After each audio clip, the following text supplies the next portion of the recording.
Morning all, just a bit of an update of what's going on in the market and around the in the industry.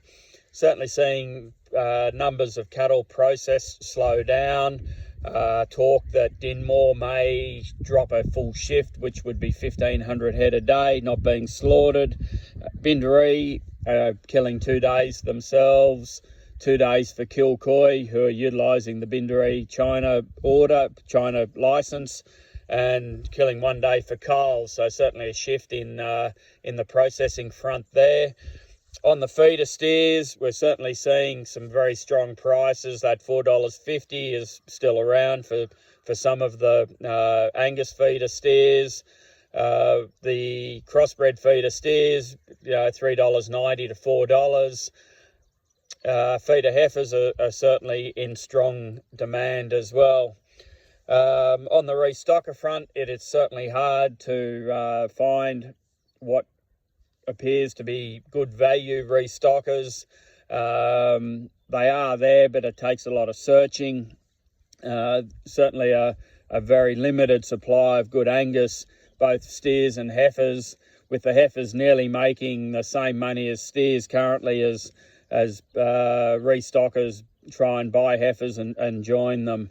There are some good lines of pregnant females coming up on certain platforms over the next couple of weeks.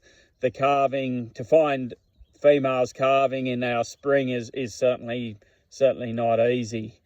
The real challenge I see going forward is restocking. If we get a big spring, where are the cattle going to come from? Looking forward on the market front, the intel I'm getting from feedlotters and processors is that with the supply of cattle, they see the market sort of levelling out at where it is currently. Certainly the new season grain is dropping $100 to $200 a head off the feeder steer, the cost of finishing a feeder steer for the feedlots. That should start playing effect from October onwards. Normally we would expect a large number of cattle to come in from the west over the spring. It appears that there's not the volume of cattle out there. Talking to guys who've been out in the west looking at feeder cattle, trying to source feeder cattle. There are cattle out there, but not the huge volumes that we sort of have seen over the last 10 to 20 years when there's been a season in the west.